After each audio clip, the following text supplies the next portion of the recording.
Сәлем достар, сіздермен бірге керек кеңес арнасы. Крахмалдың теріге пайдасы мол.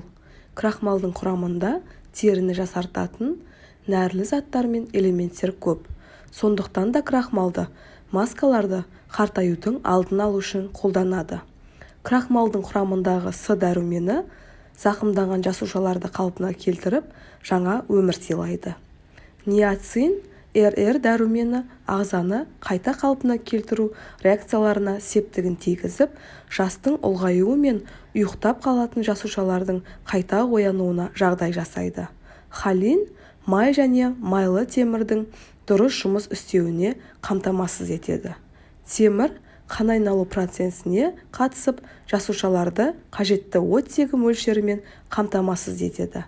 Калий жасушаларындағы ылғалдың ұшып кетуіне қарсы тұрып, терінің қалыпты мөлшерде ылғалдығын сақтайды.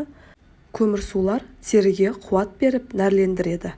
Сонымен қатар, крахмалды маскалар аз мөлшерде кездесетін өзге де дәрумендерге бай. Ал оларды үнемі қолданып отыру жасушалардың өміршең болуына септігін тигізіп, терінің ерте қартаймауының алдын алады. Әжімге қарсы маска.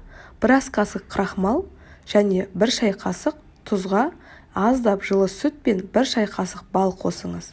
Әжімге қарсы өте тиімді бұл скраб масканы бетіңізге массажды қимылмен жағыңыз. Теріні тартатын маска. 1 қасық крахмалды 1 қасық айран, 1 жұмыртқаның ағымен араластырыңыз. Дайын болған масканы бетіңізге жағып, 15-20 минуттан кейін жылы сумен жуыңыз. Қара даққа қарсы маска.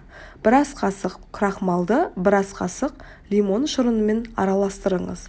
Бұл масканы 10 минуттан артық ұстаудың қажеті жоқ. Келесі бетті жасартуға арналған 3 маска. Картоп крахмалы бетті жасартуға жақсы көмектесетін ингредиенттің бірі. Маска үй жағдайында жасауға арналған. Бірінші рецепт: 1 қасық картоп крахмалын 1 қасық сүтпен араластырыңыз. Қоспаға 1 шай қасық шабдалы майын қосыңыз. Жақсылап араластырып, бетке жұқа етіп жағыңыз. Жарты сағаттан кейін жылы сумен жуып тастаңыз.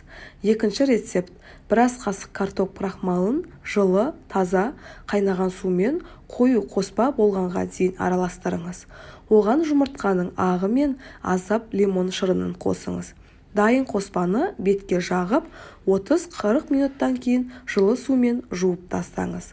Бұл масканы бетіңіз майлы болса қолданыңыз. Үшінші рецепт: 1 қасық крахмалды 1 шай қасық ас тұзымен араластырыңыз. Оған жылы сүт қосып, ботқаға айналғаннан кейін араластырыңыз. Қоспаға 1 шай қасық қою бал қосыңыз. Бетке жұқа етіп жағып, жарты сағаттан соң жылы сумен жуу керек. Осы маскаларды пайдалана отырып, әдемі, сұлу, көрікті болуларыңызға тілектеспін. Сіздермен болған керек кеңес арнасы. Осы ақпараттарым сіздерге ұнаған болса, арнаға тіркеліп, лайк басып, комментарий жазуды ұмытпаңыздар. Келесі видеода кездескенше.